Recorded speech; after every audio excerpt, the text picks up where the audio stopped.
In 1984, a businessman quietly transferred his entire ownership stake in a company he'd spent decades building, worth roughly $500 million at the time, into a charitable foundation.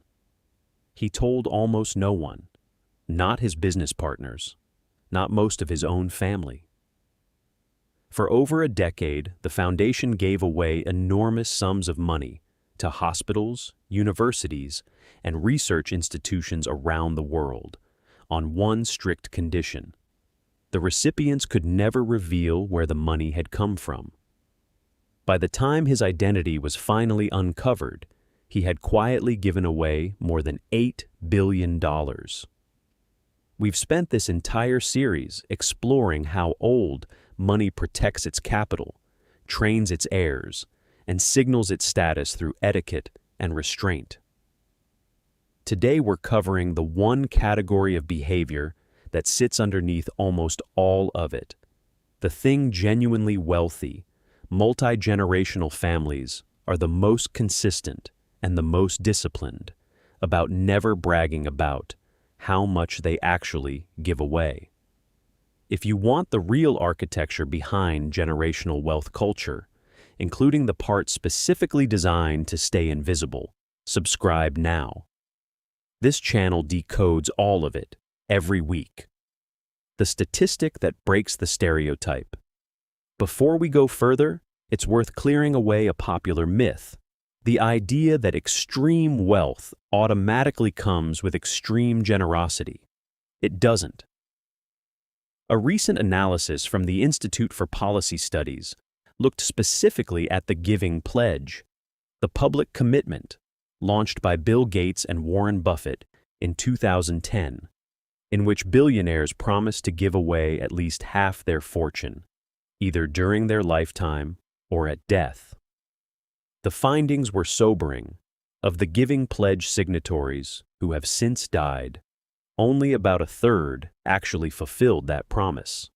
And zooming out from the pledge entirely, roughly 3/4 of the Forbes 400, the 400 wealthiest people in America, have given away less than 5% of their lifetime fortunes.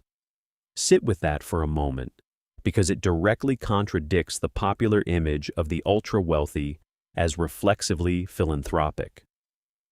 Most enormous fortunes, even ones attached to loudly publicized pledges, simply don't move very much money out the door at all, which makes the families and individuals who do give at real scale, genuinely, substantially, sometimes to the point of giving away nearly everything, stand out as a distinct minority within an already tiny minority. And what's most striking about that smaller group, when you actually study it, is how rarely they talk about it. The loudest public donors, the ones whose names appear on buildings, whose galas make the society pages, whose donations are announced in press releases, are frequently drawn from a different pool entirely than the quietest, largest, most consistent givers. This is the thread we're pulling on today, not whether the wealthy give, but why the ones who give the most tend to be the ones you've never heard of. The James Bond of philanthropy. Let's return to the man from our cold open, because his story is the single best documented case study of this entire phenomenon, and Forbes gave him a nickname that stuck for a reason: the James Bond of philanthropy. Charles Chuck Feeney co-founded Duty Free Shoppers, the airport luxury retail chain, and became one of the wealthiest self-made businessmen of his generation. In 1982, he created a foundation called Atlantic Philanthropies, and 2 years later, in near total secrecy, transferred his entire 38.75% stake in Duty Free Shoppers, worth roughly $500 million, into it.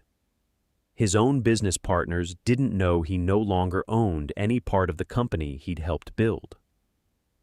For the next 13 years, Atlantic gave away enormous sums, and its recipients were bound by a specific condition: they were not permitted to disclose the source of the money.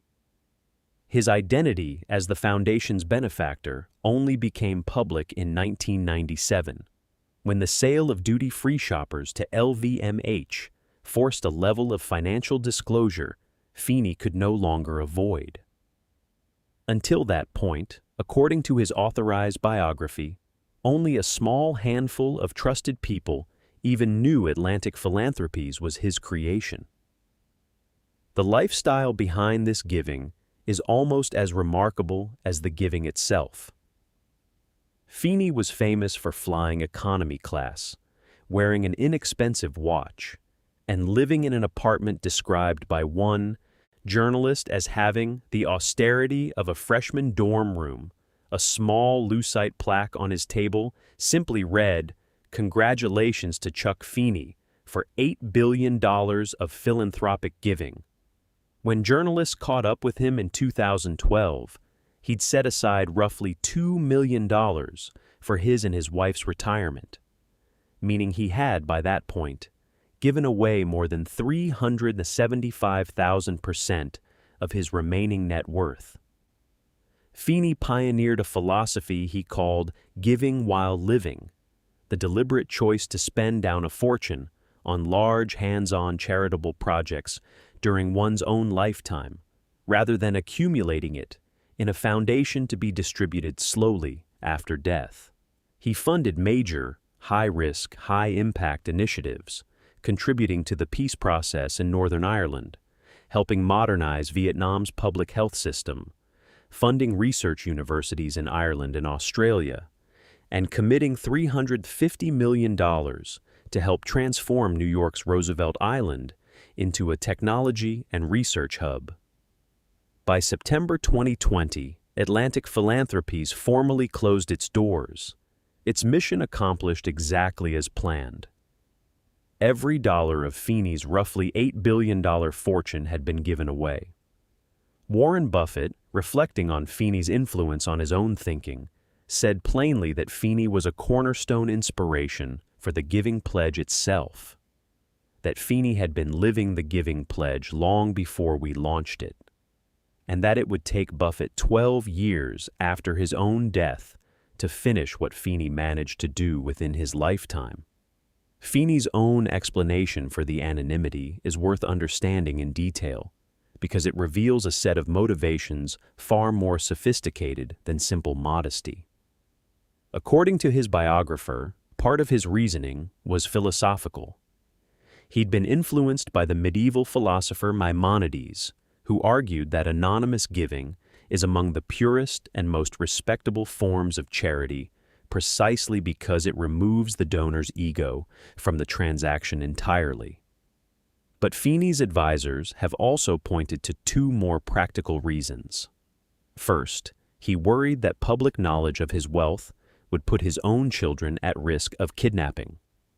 Second, and this is the detail that separates strategic anonymity from simple humility, staying anonymous let him visit potential grant recipients and receive honest, unguarded assessments of their actual needs, rather than the polished, donor-flattering presentation an organization might put on if it knew a billionaire was in the room. Anonymity, in other words, wasn't just about avoiding credit. It was a tool for getting better information. This is exactly the kind of documented, mechanism-first story this channel exists to tell. If Feeney's story moved you, drop a comment with the word stealth. It tells me you want more deep dives into the real people and practices behind generational wealth culture. Where this tradition comes from, noblesse oblige. Feeney wasn't old money by birth. He built his fortune himself. But the specific cultural instinct he expressed at an extreme, almost monastic level has a much older name inside old money culture, one we've touched on in earlier videos, noblesse oblige. The phrase is French, and it translates literally to nobility obligates. The underlying idea is simple and quite old, that inherited privilege comes bundled with an inherited responsibility, that those born into wealth and social standing owe something back to the society that allowed that wealth to accumulate and persist, whether or not any law requires it. Commentary on wealthy dynasties consistently traces this instinct in families like the Rockefellers directly back to this tradition, a sense of obligation and social duty passed down alongside the money itself, treated as inseparable from it. This matters because it explains something that would otherwise look contradictory. Why a family that so carefully avoids ever discussing its net worth, a rule we covered in detail in an earlier video on old money etiquette, simultaneously gives away enormous sums through its own family foundations and donor-advised funds, quietly year after year, with what one analysis described as little fanfare or limelight. The silence isn't inconsistency. It's the same underlying rule applied twice. Don't display the money you have, and don't display the money you give away either. Both behaviors stem from the identical instinct that wealth is a private, internal matter of family stewardship, not a public performance. This is also where the old money version of giving diverges most sharply from what we might call new money philanthropy, where a newly wealthy donor might attach their name prominently to a hospital wing, a university building, or a widely publicized charity gala. Specifically to build social standing and public recognition, old money philanthropy tends to run through structures that are, by design, difficult to trace back to any individual family member at all. The giving is real, often substantial, and almost entirely invisible to anyone outside the family and its closest advisors. The legal machinery of quiet giving, if noblesse oblige is the cultural instinct. There's a specific, entirely legal financial tool that makes acting on that instinct at scale genuinely simple. The donor-advised fund, often abbreviated DAF. Here's how it works, in plain terms. A donor contributes money, or frequently appreciated stock or other assets, into an account managed by a sponsoring organization, which might be a community foundation, a university, or a large financial institution like Fidelity or Vanguard. The donor receives an immediate tax deduction for the contribution. From that point forward, the donor can recommend grants to specific charities over time, and, critically for this video's subject, the check the charity actually receives can be issued in the name of the fund itself, not the individual behind it. So instead of a hospital receiving a donation record that reads "Gift from the Smith family," it might simply read "Gift from the Waterstone Foundation," a name that reveals nothing about who's actually behind it unless the donor chooses to disclose it. Advisors who work directly with high net worth families note plainly that donor-advised funds are, for exactly this reason, usually the cleanest and most flexible legal solution available to anyone who wants their giving to remain genuinely private. There's a legal history behind why this kind of anonymity is treated as a protected right rather than a loophole, and it's worth understanding because it reframes anonymous giving as something closer to a civil liberty than a tax planning trick. In 1958, the U.S. Supreme Court ruled, in a case involving the NAACP's membership records in Alabama, that donors to controversial or unpopular causes have a constitutional right to privacy. The court noted that public disclosure of NAACP supporters at the time had exposed them to real economic retaliation, job loss, and physical threats. Philanthropy researchers point out that this precedent has protected anonymous giving to controversial causes across the political spectrum ever since, a rare point of genuine agreement between organizations that otherwise sit on opposite ends of nearly every other issue. Beyond politically sensitive giving, researchers who study donor behavior identify a much broader, more mundane set of reasons. Wealthy families choose this structure simply wanting to avoid unwanted solicitation once a name becomes known as a soft touch for charitable requests, wanting to keep public attention focused on the cause itself rather than the family's name, and, echoing Feeney's own reasoning, a genuine old-fashioned discomfort with being thanked publicly for something the family views as an obligation rather than an achievement. Why give in secret at all? The practical case. It's worth pausing here to take the practical reasoning seriously, because modesty alone doesn't fully explain why sophisticated families build entire legal structures specifically to obscure their giving. The first reason is security, and it's a real and documented concern, not a paranoid abstraction. Feeney's own advisors have confirmed that part of his motivation for secrecy was a genuine fear that public knowledge of his fortune would expose his children to the risk of kidnapping, a threat that wealthy families with young children have taken seriously enough to shape entire patterns of behavior around, echoing the information discipline habits we covered in an earlier video on old money's silence around net worth. The second reason is more subtle and, frankly, more interesting. Anonymity produces better information. When Feeney visited a hospital or university considering a major gift, doing so without anyone knowing he was a billionaire meant he got the same tour, the same honest answers, and the same unvarnished assessment of genuine need that any ordinary visitor would receive, rather than a curated donor-flattering presentation designed to maximize the size of the eventual check. A family that gives visibly risks, becoming in effect a captive audience for exactly the kind of performance that obscures whether their money is actually being used well. The third reason is about volume. Philanthropy researchers note that once a name becomes publicly associated with major giving, that family becomes a magnet for an overwhelming flood of solicitation. Every cause, worthy and unworthy alike, competing for attention. Staying anonymous, several researchers observe, simply means the requests never arrive at all, which lets a family focus its giving deliberately on its own timeline, rather than reactively fielding an endless queue of appeals.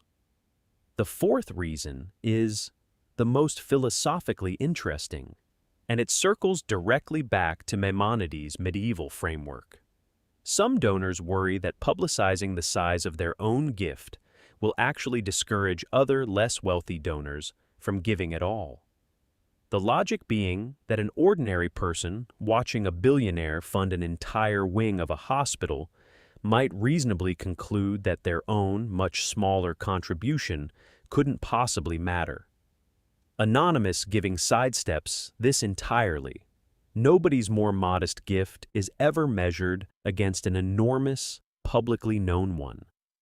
If the legal and psychological machinery behind this is new to you, that's exactly why this channel exists, to make it usable knowledge. Subscribe so the rest of this series doesn't get lost in your feed. He who dies rich dies disgraced. There's a specific line of thinking running through generations of serious philanthropic families that gives this entire subject its sharpest edge. A belief that accumulating wealth without eventually redistributing a meaningful portion of it isn't neutral. It's a failure. Feeney himself, according to his biography, took to heart a famous line from the industrialist Andrew Carnegie. "The man who dies thus rich dies disgraced." Carnegie, one of the wealthiest men of his era, argued that a fortune's ultimate purpose was to be actively redistributed for the public good during the donor's own lifetime, not simply preserved, inherited, or quietly enjoyed. Feeney's entire giving while living philosophy was, in effect, Carnegie's century-old argument taken to its logical extreme. Rather than establishing a foundation designed to exist in perpetuity, dispensing modest grants forever, Feeney deliberately set a hard closing date for Atlantic Philanthropies, 2020, specifically to force the foundation to spend everything down within a defined window, while he was still alive to see the results. This stands in real tension with a different, equally old, money instinct we've covered in earlier videos on this channel, the principle of never touch the principal, the discipline of preserving core family capital across generations, living only off the income it generates. The two ideas aren't actually contradictory once you separate what each one governs. The never touch principle rule typically applies to the capital a family intends to pass down through its own bloodline. The give while living instinct typically applies to a separate, deliberately carved out portion of wealth. The family has decided, consciously, does not belong to the family line at all. Money set aside specifically to be returned to the wider world, on a timeline the family controls, while they're still alive, to guide it. This dual structure, preserve one pool, distribute the other, and stay quiet about both, is arguably the single most complete expression of everything this channel has covered about old money's relationship with money itself. It isn't hoarding, and it isn't performative generosity. It's a disciplined, almost accounting-like separation between what a family keeps and what it gives, applied with the same private, unbragging restraint to both categories. This is the part of old money that almost never gets explained clearly, the deliberate split between what a family keeps and what it gives away, and why both get handled with the same silence. If you want the mechanism first version of this world every week, hit subscribe and turn on notifications. The cost of being loud. It's worth closing this out by being fair to the other side of the ledger, because visible. Philanthropy isn't inherently wrong, and plenty of legitimate, well-run charities depend heavily on donors who want, and even need, public recognition to justify continued giving to their own boards or shareholders. But there's a specific reputational cost that attaches to loud philanthropy that quiet philanthropy simply never incurs. The moment a gift becomes public, it becomes measurable, comparable, and criticizable. A named donor risks having every subsequent business decision, personal controversy, or unrelated scandal measured against the size of their public generosity. In a way, an anonymous donor never has to navigate. A visible name on a hospital wing invites scrutiny of exactly how that money was made, whether the amount was generous enough relative to the family's total fortune, and whether the naming rights were secured too cheaply relative to the actual gift. Anonymous giving sidesteps every one of these risks simultaneously. There's no name to scrutinize, no gift size to compare against net worth, no controversy that can later attach itself retroactively to a building that already bears someone else's name. This is, in its own quiet way, simply one more application of the oldest rule covered across this entire channel. Visibility creates exposure. It was true of net worth in our earlier video on old money's financial silence. It's true of luxury branding in our video on etiquette and quiet signaling. And it's true, perhaps most powerfully of all, of the specific act of giving enormous sums of money away. The families and individuals who give the most, historically, are disproportionately the ones we've never heard mentioned in connection with any specific gift at all. Not because they're not giving, but because the entire structural apparatus of old money culture, from the trusts to the etiquette, to the donor-advised funds, is built around the same underlying value. The achievement itself is the reward. The credit is optional, and old money, more often than not, declines it. The actual lesson. Here's what ties every rule in this video together. Bragging about wealth and bragging about giving it away are structurally the exact same behavior, wearing two different costumes. Both put a number on public display. Both invite comparison, scrutiny, and judgment. Both trade a private internal sense of accomplishment for a public external one. Old money's deepest instinct, across every subject we've covered on this channel, spending, marriage, education, conflict, and now giving, is a preference for the private version of that satisfaction over the public one. Chuck Feeney gave away 375,000% of his eventual net worth, and, for over a decade, made sure almost nobody knew his name was attached to any of it. That's not an act most people, wealthy or otherwise, could easily imagine matching. But the underlying instinct behind it, that real generosity doesn't need an audience to be real, is something anyone can practice, at any scale, starting today. Old money doesn't just protect its capital quietly, train its heirs quietly, and marry and dine and speak quietly. It gives, when it gives at all, with exactly the same discipline. Because to this specific culture, the whole point was never to be seen doing it. If this changed how you think about wealth, generosity, and what old money actually values, subscribe to Old Money Opulence, new investigations into the real culture behind generational wealth drop every week.